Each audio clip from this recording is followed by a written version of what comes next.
When the nation cries, the role of Christians amid corruption and calamity. Second Chronicles 7 verse 14. If my people who are called by my name will humble themselves and pray and seek my face and turn from their wicked ways, then will I hear from heaven and will forgive their sin and will heal their land.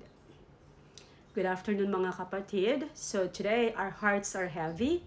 We see our nation underwater, literally and spiritually. Floods have destroyed homes.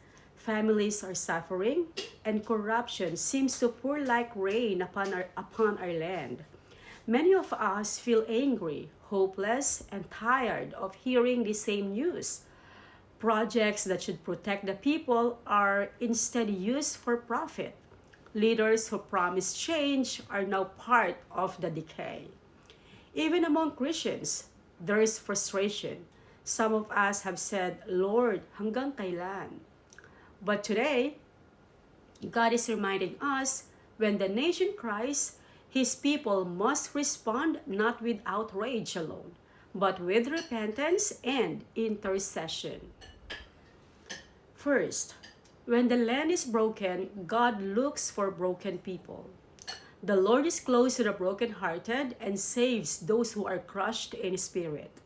Psalm 34 verse 18.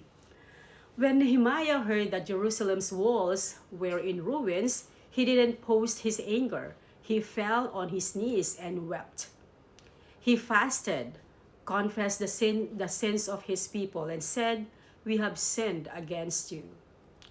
Mga kapatid, we cannot heal the land by pointing fingers. We must start by pointing our hearts toward God. Corruption in the government may start from greed, but corruption in society begins when when the church stops praying, stops caring, and stops being the conscience of the nation.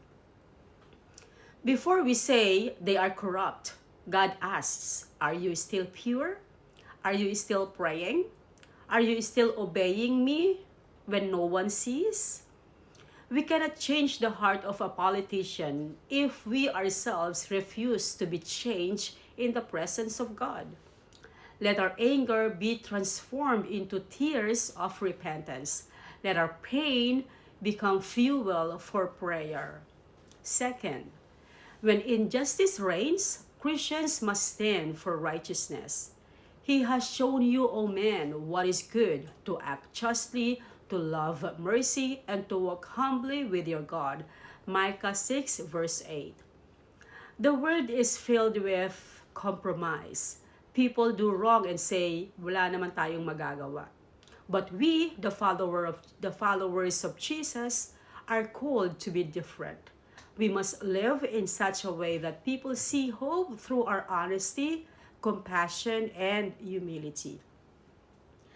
Daniel served under wicked wings, yet he remained pure. He didn't join the corruption even if it cost him his life. When others bowed to idols, Daniel kept praying to the true God. And because of that, God lifted him up as a voice of righteousness in a corrupt empire. Maybe we think, I'm not a government official, what can I do? But remember, corruption doesn't only happen in the palace. It begins when people cheat a little, lie a little, gossip, or withhold what belongs to God. If the church walks in darkness, the nation will stumble. But if the church shines in truth, the nation can find light again. Third, when the nation despairs, Christians must bring hope and healing. You are the light of the world. A city on a hill cannot be hidden. Matthew 5 verse 14. The Philippines doesn't need more critics. It needs more Christian hearts. We must become the hands and feet of Jesus to those suffering. When the government fails to build flood control, let the church build compassion. When leaders abuse power, let Christians use prayer as power. Let's not underestimate. Let's not underestimate what God can do through a small act of obedience. When you pray for your mayor, God listens. When you give to a family who lost everything in the flood, God sees. When you teach your children to live with integrity, God plants a seed of national change in your home.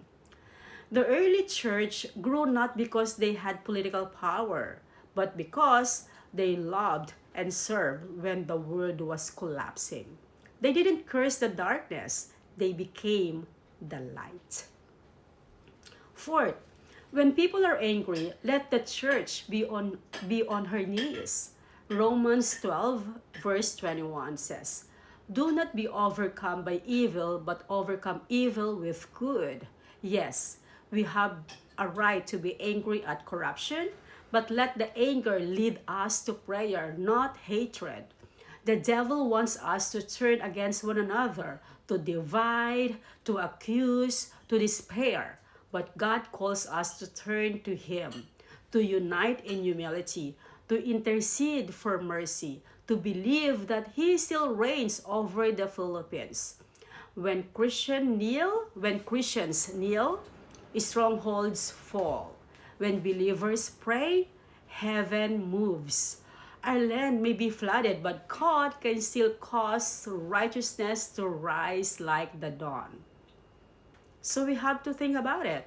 Like, have I responded to the nation's pain with prayer or just with complaints? In what ways have I compromised the righteousness God calls me to live by? And the last one, what small act of obedience can I start today to bring light and healing to my community? God bless everyone.